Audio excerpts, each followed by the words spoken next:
Hey folks, Ben from eXplorminate here, and this is episode 14, I think, of this Let's Play series of Shadow Empire. We are playing on a lava planet, and in the last episode, our forces were victorious in the siege of Iceron Commune. I think that's what they were called, and we've taken Iceron now. So we've yet to get a governor installed in there. That will happen next turn. In other news, I had one of somebody on the YouTube comments said, now you should stop being so aggressive and try to try to build up your infrastructure, and I completely agree. This is this is probably where I'm going wrong in my in some of my other games that I've played, where I've come to face up against an AI faction, and they've just been a little bit too much for me to be able to deal with when it comes to the combat. So I think I'm going to do that. I'd like to get as big an advantage as possible over the AI, and I mean these guys are at a severe disadvantage here because of the way that our borders have fallen. There's just no way that they're going to be able to defend this very, very easily. So when we do come to fight them eventually, we've got a big advantage. We could put a division of artillery, an independent artillery division here, and just pound them if we wanted to, especially if they were backed up. The other thing I'll say about this strategic situation with regards to this featureless rocky plains that we've got between myself and the Morbihan commune is that, you know, there's really not much in, well, there's nothing to defend really. We haven't got any terrain that we can take advantage of, so this is going to be the realms of tanks and mobile infantry, unless of course we can form our own strong battle line with some infantry backed up with some artillery. But we don't need to think too hard about this situation yet. I mean, we just have a look at the Morbihan commune, and yeah, their relationship with us is not good. They're not really that happy with us. Interestingly though, we can see the tech, culture and admin levels now. Let's just have a look to see how they compare to ours. Yeah, they're doing pretty good. They're higher tech level, higher culture level, and probably higher admin level too. Although they're kind of about the same with admin. In fact, they're slightly lower. They've also got a reasonable popularity. So these aren't the best people for us to be taking on right now anyway. I think the best thing for us to do is to expand our territory out into the minor regions as much as possible and see if we can take some more zones simultaneously. Once we've actually rolled the turn on, we'll have a better idea of exactly where in Iceron we've got access to. I think this might be it, but because it looks like the Morbihan commune really pushed their borders. But there'll be a little bit of work to rezone the areas now, because the Richter Snow, actually this zone, if we just look at the strategic map, Richter Snow zone, we click on zones, this is something that's interesting. You can sort this by regime. So you can just click on one of these regimes and it just selects the whole regime, or you can click on zone and you can split it into zones, so you can actually just see where, at a glance, where all the zones are. Okay, so you'll see here, Jura is this area here. That looks reasonable to me. But Richter Snow has a lot of area. This is really, really big, and we'll start to get an administrative penalty for any hex assets that are further than 6 hexes away from Richter Snow itself. So this will be a big problem, particularly up in this area. So what we want to do is Iceron. We need to zone this off now so that it's his own zone, and yeah, this is Iceron here. So probably this kind of area here we want to turn into Iceron, and then we'll probably expand Jura out a little way too. And then if we will need to think, unless we can take another zone that's nearby, we will want to think about partitioning this up a little bit. But that's a long-term project, because this was something that Daz Tactic was saying actually on the forum, that it seems to be at the moment quite difficult to get new cities up and running, particularly if you don't have a lot of population. They take a long time, and they take a lot of, you have to start paying people to be colonists essentially. We don't have any colonists because we've been fighting wars, and we've been wanting people to be raised as recruits rather than colonists. That is a trend that I want to continue, because I want lots of troops, man. We're going to need lots of troops to present a strong face to Morbihan, and there are other conquests that are going to come up. However, now is the time for some economic restructuring, shall we say. Okay, I have got a couple of units I need to move, and then we're going to roll the turn on. So I'm just going to turn on the supply indicator. Yeah, let's get these guys back into some supply. We will need to start building some logistics out this way. Now, somebody noticed the reason why I might not be getting logistics out this way was something to do with linking up the roads. I see. Right, okay, that's what they were talking about. It's here. These roads aren't linked. So we need we can do that this turn, I think. Let's just build it. We'll build a sealed road. So let's just we'll link this road up. In fact, let's try to get it as, yeah, over this plane would probably be better. There we go. And while we're building the sealed road, you think about this. We have got a reasonable amount of industrial points now, so we can start doing things like building these sealed roads. They are an improvement, although honestly at the moment with the way that the rail system works, we're better off building rail between the main cities. But this, instead of building dirt roads and then eventually upgrading them, I might as well build the sealed roads where I can. So that's what I'm going to do. We could also probably do with a supply base here, about 4 squares away from Jura, or from the truck station that I think, where is the truck station? Yeah, it is. It's this one here. So, oh no, it's in the city itself. So this truck station, if we put a supply base, 1, 2, 3, about four squares, 4 hexes out, and then we can upgrade that so that it further pushes it up to Iceron. We like I say, we eventually want to get rail there. Okay, let's move these last few units that I had to move. There's another one here, look, and this is another one that's running a bit low on supply. So I'm just going to try and, yeah, we don't want them to run out of food, particularly food is the issue. So let's just look at their supplies. Oh no, it's ammunition they're down on. Okay. We have loads of ruins, by the way, and these are we want to be fully exploiting these ruins now. I think one of the mistakes that I've been making in my offline games is that I've not been fully exploiting the hexes that I've got. There's loads of stuff in this map. I mean, we've got loads of radioactives, we've got loads of metals. There's all sorts of stuff that we can get our paws on. So, okay, I'm going to roll the turn on now, and we can see the aftermath of this siege.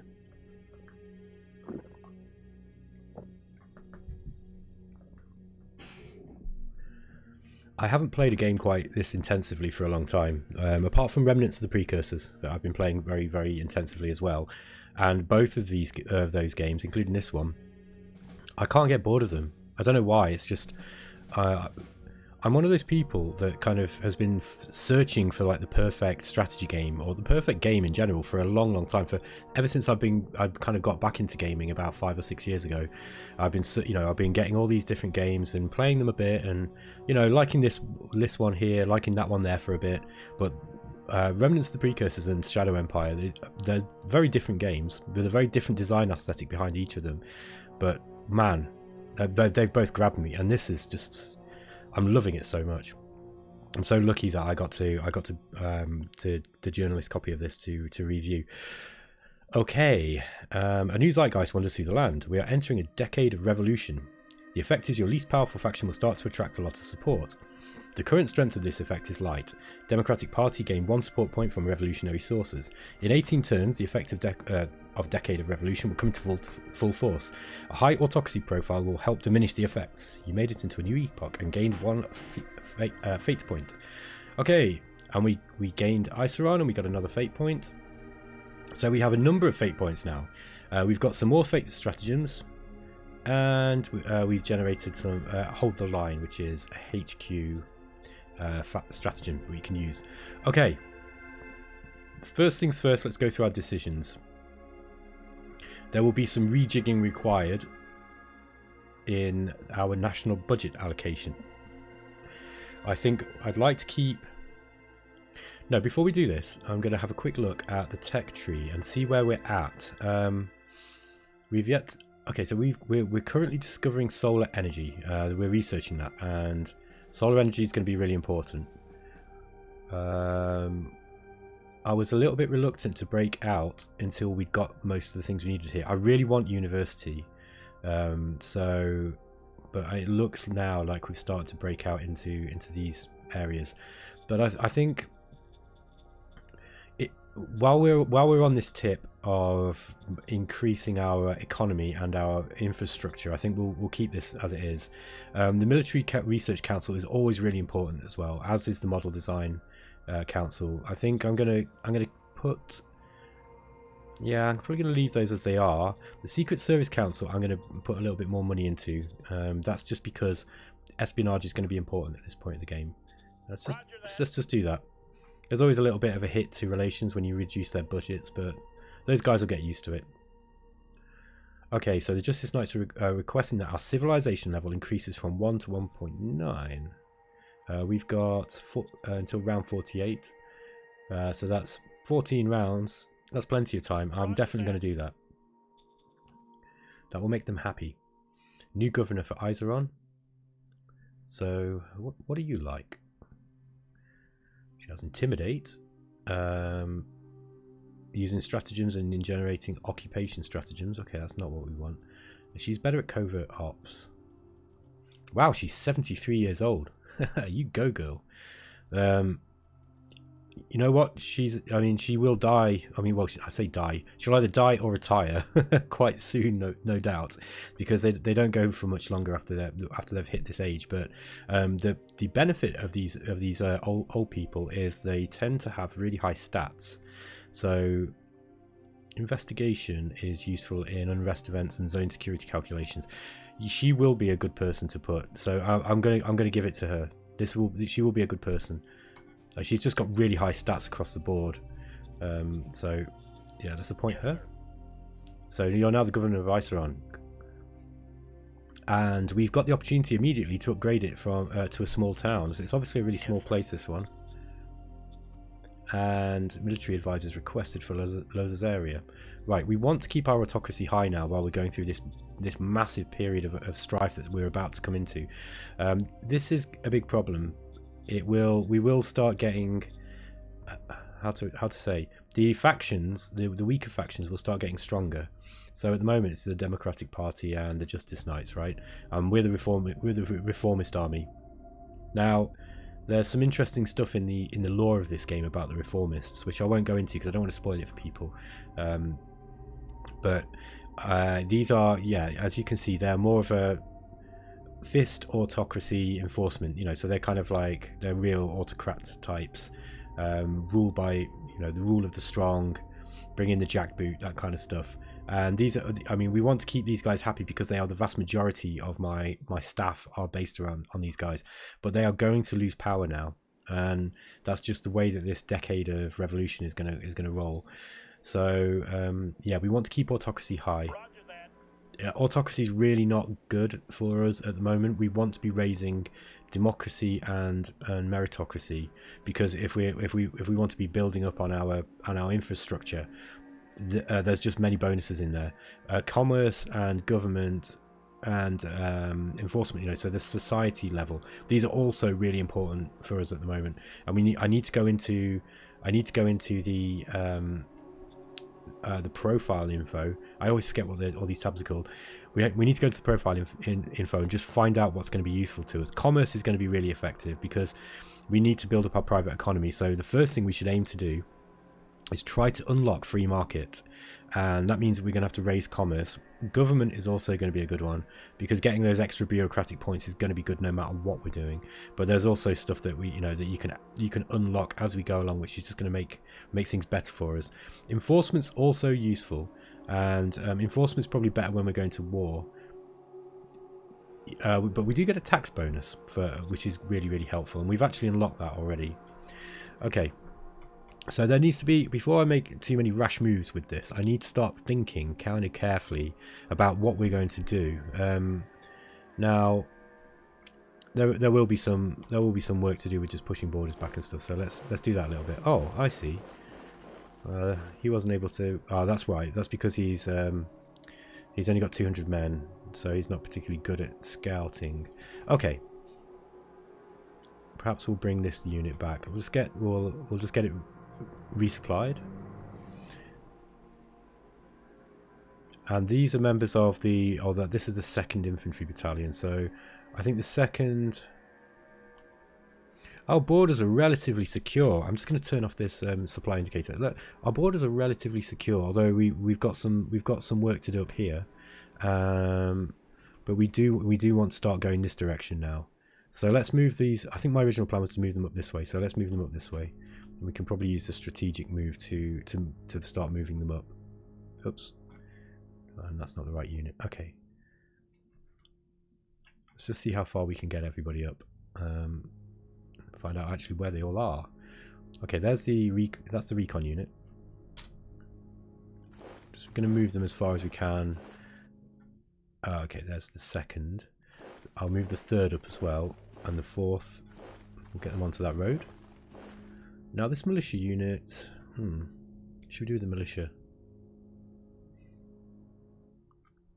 I like to use them. I don't like stuff just sitting around. However, sometimes it is good to just have a look at Richter Snow. I mean, the happiness is high at the moment, but events can happen, so it can be good to have a few units just sat around waiting.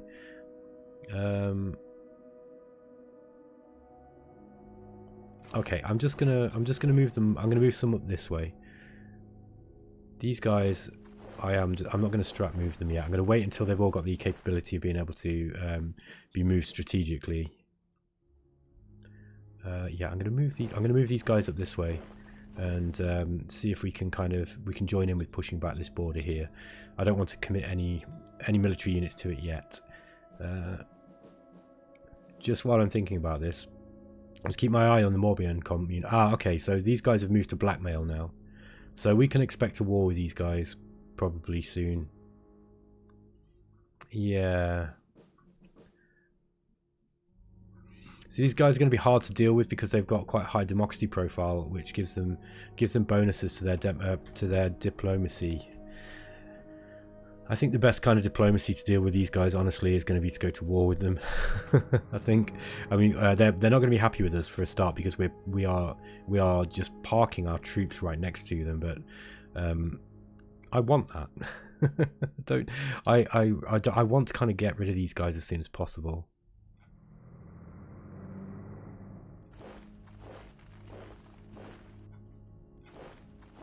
I wouldn't be surprised if they wage war, if they declare war on us actually quite soon. I'm not quite sure how that works, but I wouldn't be surprised at all. Okay. We want to go this direction now. We want to go out this way. Oh, I also needed to repaint this zone, didn't I? Let's just have a. By the way, this one of my gripes with the game, and I don't know how else it can be done, to be honest. But the way that you paint the way that you designate which part of the map is assigned to each zone is a little bit laborious to do, and I don't mind it too much because I don't really mind doing stuff like that. But I can see a lot of people being very turned off by it.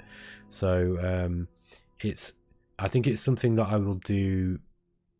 I'll just display it quickly, but you press the Z key, and then you click on the zone that you want to be in, and then you paint the zone out like this. So hold on, it is Z, zone border mode. That's right. And then we click on, and you'll see what's happening is it's actually expanding these out, this zone out, and it can be a little bit fiddly, and it can be a little bit time consuming. It's not terrible, and unless you've got a lot to do, it's not really a big problem.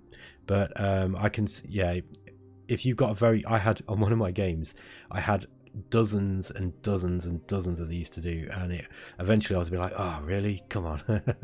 Okay, so look, can you see now we've actually expanded the zone out here, So really what I want to do with Iceron is probably bring it down like here, like that. So I'll do that now. It's not going to take too long. The way that it works is it seems to pick up the cursor. It seems to pick it up providing that there's enough of the other zone of the target zone next to it. So you can't just click here; it won't work. You have to kind of click here first and then expand it out like that. Once you understand how it works, it's actually quite simple.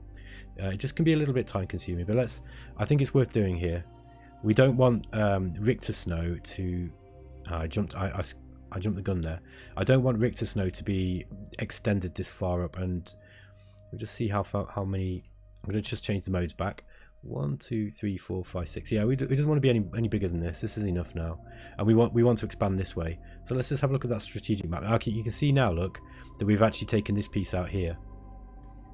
So I mean, we could, if we wanted to be even more finicky with it, we could push it down here and take some of that bit of Jura. And yeah, I might just do that quick. Let's just go back to the zone painting mode. So I think I will. Yeah, I think I'll just carve a little bit more out of it. So hang on, Iceron. There we go.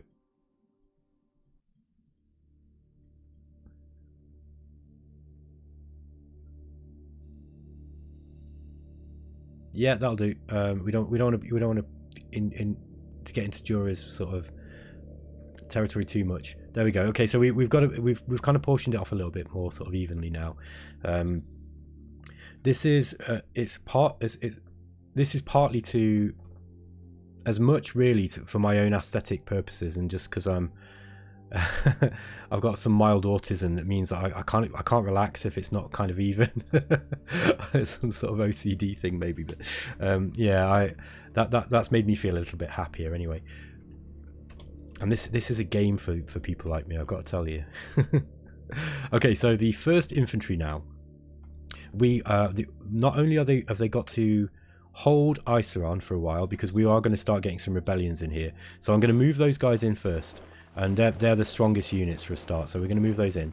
Now we've got some militia units, these fifth columnist units, which I'm going to use to push the borders, the borders of these non-aligned forces back. So let's move these guys out, and they're not going to be much good in a fight. However, they are exceptionally effective in pushing borders back. Okay, these walkers now. And the tank, so I'm going to move these up to this border, and let's start showing some face, showing some force. I might use this. Yeah, I might use this recon unit here, just to push the borders back. Yeah, Morbihan are right up here. Look, they've got a lot of territory. The AI does this. It takes vast tracts of land. Now we're just guessing that this is part of Morbihan's area. By the way, I'm pretty sure that the computer is saying, we think this is Morbihan commune, because we don't have any recon. We also aren't sure of how many zones that they've got. We only know that they've got one. Now might be a good idea to start getting some spies in there. We've got 101 political points, so that sounds like a good idea. So we select... Oh, hang on a minute. Select the spy. Okay, there we go, Morbihan. I'm not sure. Yeah, you see, we couldn't click on that bit. We could click on this bit. That's kind of interesting. So that suggests to me that maybe this area we might not be looking at what we're thinking we are. That's a really high difficulty roll. 85, and we've only got 15 covert ops. Who is this person? She's not very good. Why is she our Secret Service counsel? Okay, that other the older woman that we just put in as our governor, she was a lot better. Now might be a good time to have a look at our personnel overview and see if we can get somebody with decent, well, that's not auxiliary skills. What do we want to sort by? We want to sort by, well, it will be auxiliary skills, I guess. So, oh wow, there's bribery, endurance, improvisation, stats, OHQ skills. Oh, these are all the different skills here. I honestly don't know what all these. Oh, these are the OHQ. So these are abilities that they've got in combat. So these are best for your OHQ users. This might be better. Here we go. So I'm sorry guys, I've not really looked a huge amount at this thing. It's really useful. You are going to have to use it too. It's just that I haven't used it a great deal. Okay, so for example, she's really good at intimidation. We need somebody who's good at covert ops. There we go. Cassandra Kirkland is probably the best. This skill denotes the specialized field of covert operations. This is the must-have skill for the director of your Secret Service. Used in stratagems, Secret Service stratagem generation. Okay. Perhaps it's that one we want. What are you doing? Oh, she's the secretary. He's the secretary, sorry. Gosh, I just misgendered someone. Let's call this person, and we're gonna relieve them, and I'm gonna give you a better job because he's happy now that we're giving him a better job, and that we also need to sack the cabinet member that we've got in the Secret Service Council. Like she's going to be upset because we move her, but her seniority rank's kind of low, so it's not going to be a big hit. And we're going to relieve you, and I'm going to give you other job. So relationships diminished a big amount, but then when we give her another job, she will recover a little bit. It's really costly to move your leaders around, and sometimes the cost is just not worth it. Unless that person is really performing badly, I really don't reckon it's worth it half the time, because the loyalty hit that you take is significant. Okay, so we dealt with that up there. We next round we'll get to swap those leaders about. We have got this Radalar unit here. Let's just stop them from moving any further. I need to get eyes on Morbihan, but we're not going to be able to get any espionage, any spies in while we've got an incompetent leader like that. So let me just make sure it was actually her making those rolls. Target zone. Oh no, at the moment it's the secretary. Now look, the secretary, because we've fired that woman, the secretary, we've got a new secretary, and this guy's already been promoted to the secretary. So this is the one job that this happens with, but if you sack your secretary, it automatically assigns you a new one. And we've got Paul Lionpath. Now I don't know what job he was doing before. He was it looks like he was working in operational command. I don't remember what Paul Lionpath was doing, but we'll have to replace his job as well. So, but he's going to be a much more competent secretary, but we need to find someone else for that job. So, but look, this guy he's the one who's actually rolling the dice now, and we've got a much higher chance. This guy was a better job, and we still failed. Darn it! So we don't have any more. We don't have any more spy cards either. That person who was, we've only just started we've only just got our espionage bureau anyway, and that person was really bad, so she's not going to be generating any strat cards. Okay, I'm just going to have a quick look through these while we're here. Archaeology expert. Let's just see if we can, perhaps we can play one of these stratagems. No, that difficulty level is way too high. I always find that with archaeology. It's quite a difficult card to play unless you've got somebody who's specialised in that area. I'll come back to those later. Okay, let's get back to where we were. We need to start figuring out what we're going to, how we're going to raise the overall performance of our zones in general. So let's just take a look at Richter Snow. I'm pretty sure that there are things that we can construct. Now, more bureaucracy is also good. However, we can't build that yet because we need to be at least civilization level 2. We could build more industry, and more industrial points is never going to hurt anything. Although there will be a hit taken. Oh, our food is very low. That needs fixing. We've got plenty of water. It's food that's the problem.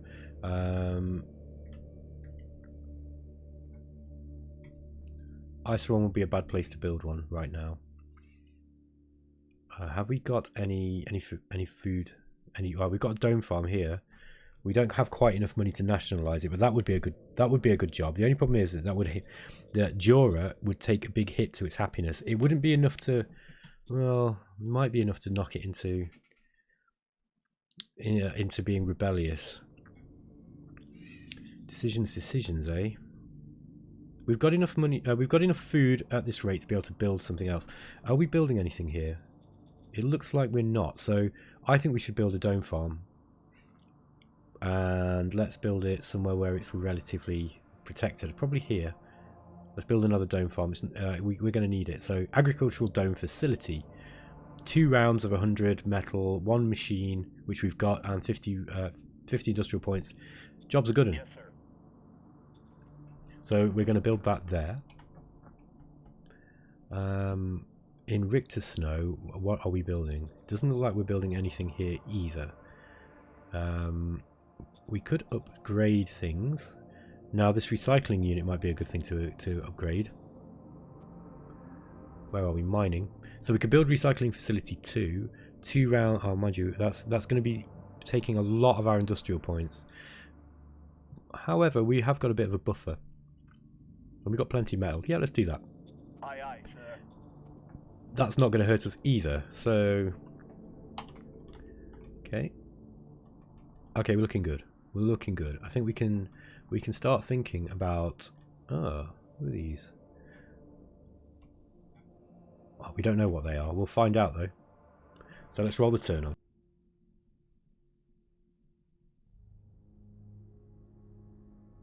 Now I did just get a crash, so I'm hoping that the turn executes correctly this time. And this is still a beta version, so there is the occasional bug in the game. That's just the nature of the beast when we're playing beta versions of games. Okay, there we go. So, still in the Decade of Revolution. In fact, we're only just entering it really. We've discovered hydroponics. That might be useful for us. We studied the differences between plants and algae, and we think it would be more efficient water-wise if we were to grow algae-like food in huge vats, especially if we'd be short on water. It might be clever to pursue this. I completely agree. We've got motorized infantry, and we found a stockpile of credits. That's good. And more credits. That's one of the great things about taking over other zones. You will get lots of treasures. And yeah, we're starting to generate some cars now. So we'll have quite a few decisions to make. The Justice Knights want us to hire a candidate. I'm going to do that. Roger that. So yeah, we gained some happiness. We got a new leader.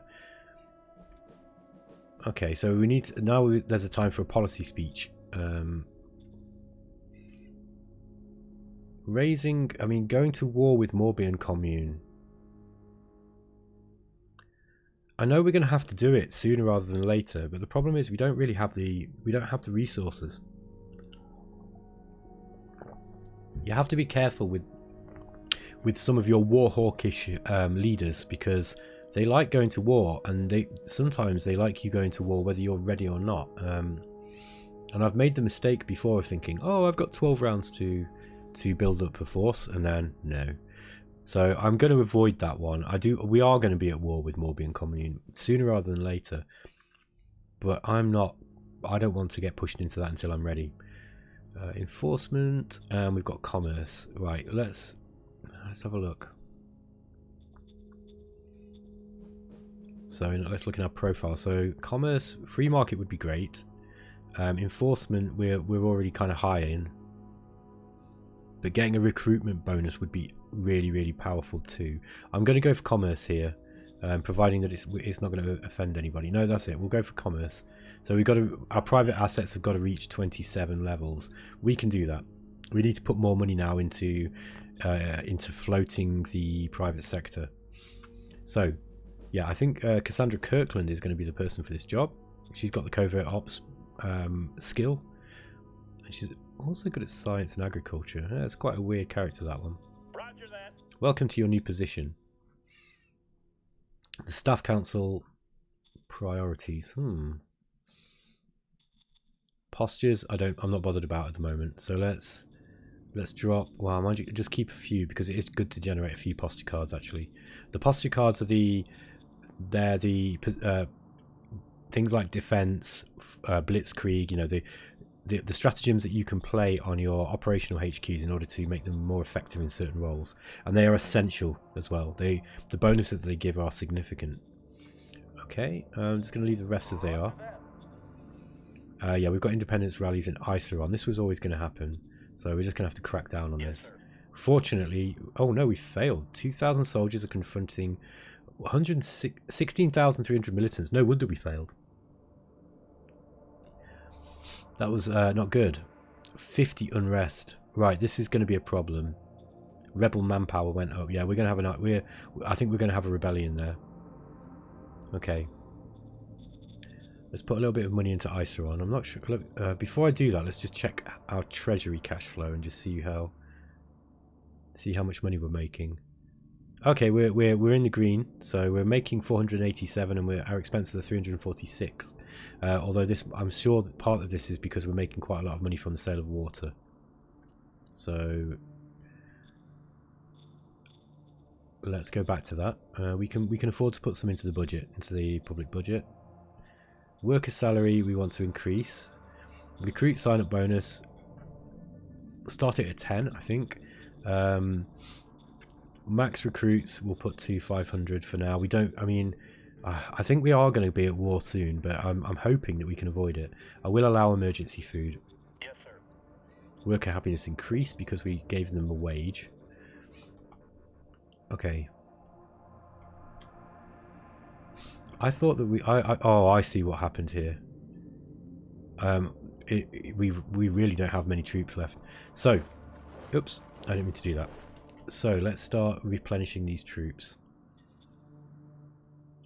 Okay, so we've got the troops. What we've not got is we haven't got the logistics to replace them. By the looks of it, the SHQ is struggling to get. It's struggling to get those men up. Now, we need to use judicious use of traffic lights here. That's better. Let's just, I'll leave that one out for now. Yeah, I mean, we should be able to get. Let's have a look here. I need a road running this way, I think. I think we're going to have to do that. Yeah, we'll have to wait until we've built the buildings that we've built. Yeah, we're not going to get any men here. I'm going to have to move. I'm going to have to bring these militia back. I was foolish there. I really needed to check that that this unit here, the light infantry, were actually replenished and not.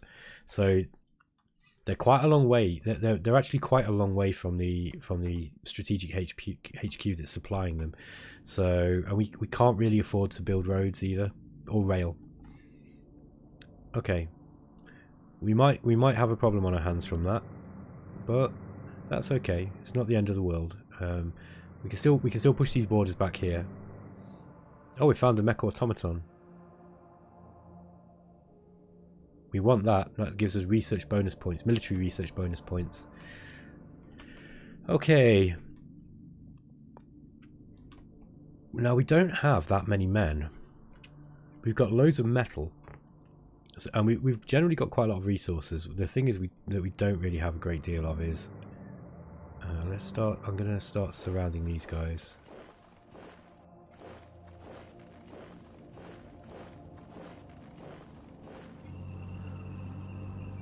Yeah, let's invade these.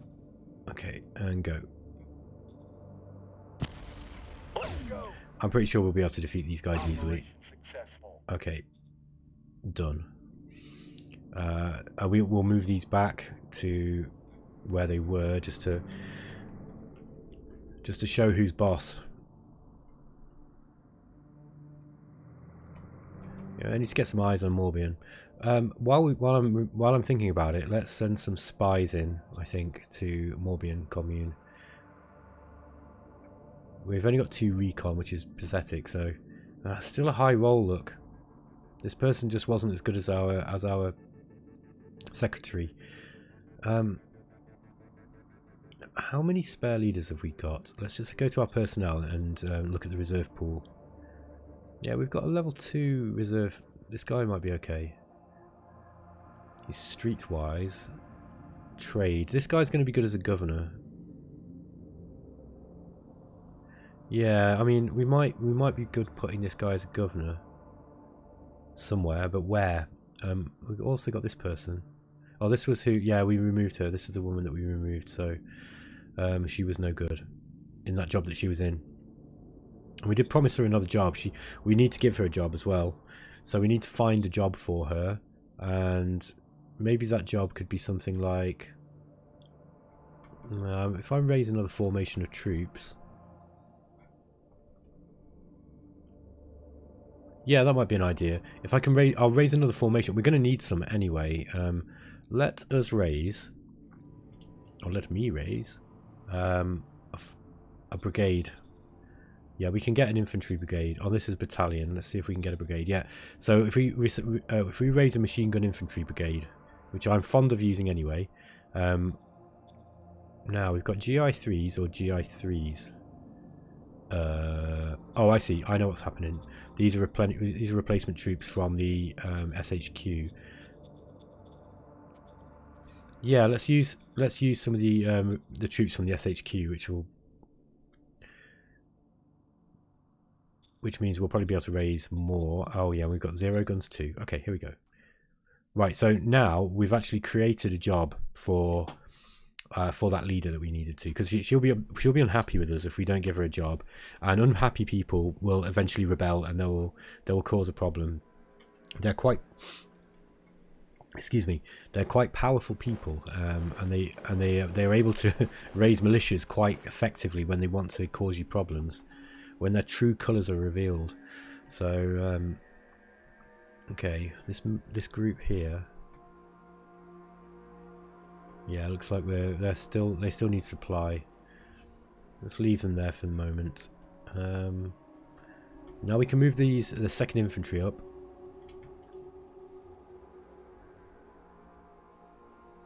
I'm just going to walk them. We'll just walk them up this road. I'd like to be able to keep them together. Actually, we could strategically move these guys up so they're a bit closer. There we go. And have we got anyone else here? No. Okay.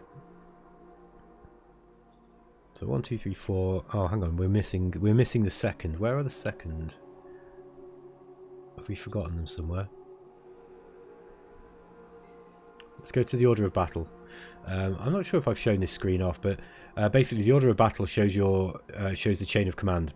So you can quickly find where your units are if you need to. So this is he's a member of the 2nd, and we're looking for the 2nd there. Oh, there they are. Oh wow, they're well ahead. They're well in advance. You'll see that they're well out to their commander supply range. So then you get a bunch of bonuses for being in range of your command unit, and including morale bonuses. They get action point bonuses, all sorts of things. So you want to keep them together really, and not split them up like I have. I just wasn't being very careful there. Let's send these guys over this direction, and we can perhaps move them up and start helping out over this direction here. Is there anything else we can do? No. Okay, so I'm going to roll the turn.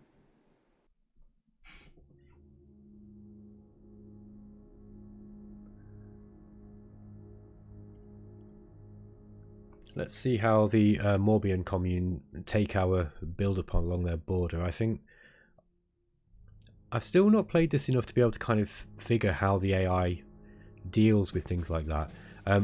One thing I do know from experience is that if you start building up along their borders, they will start building troops in response. I'm not quite sure how it affects the diplomatic situation, but if you start really lining up a defense in depth, you know, rows and rows of infantry with motorized units on the flanks and armored units and that kind of thing to do a blitzkrieg around the side, all that stuff then the AI will see what you're doing and it will counter. It will start building up troops to counter what you're doing. So it's pretty good. It's pretty good how it works. And I think I've said before that the last few times that I've played a large war in this, I've got beaten. The AI's beaten me, and I'm not the best war gamer, but I'm not bad. You know, I can play well enough that I should be able to. I can beat the most games on with their average AI or their better AI, even particularly with 4X games. I really don't struggle with those, but war games are a little bit more difficult, well, a lot more difficult. And this one particularly, I found the AI to be very good. Which is, let me say this: if I get beaten in a video game by an AI that's outsmarted me in some way, or it's just played better than me, then I'm happy. I don't get upset. I'm happy because I'm constantly looking for a game with really good AI, and there aren't that many around. Particularly in the 4X genre, it's a big problem in 4X, and that's not through the fault of anybody else, but it's mostly due to the sheer complexity. In a technical sense, they are very, very complex games, and you know, it's difficult to make an AI that's not only competent at playing, but is also fun as well. Because you know, any developer can probably make an AI that will crush you, but it's just whether that's fun or not, you know. Okay, so I'm going to end the episode there, guys, and yeah, that's it. Thank you for watching. I hope you're still enjoying the series. Let me know if you've got any comments, you know, any requests or anything you'd like to see. I did have somebody saying that they wanted me to show you how the units are built together with regards to the model design, and I will remember to do that the next time we get an opportunity to. And it might actually be in the next episode. No, maybe not. But the next time we get a model design, I'll show how the model design works, because that's quite cool as well. Okay, thanks for watching, guys, and I'll see you in the next episode. Bye.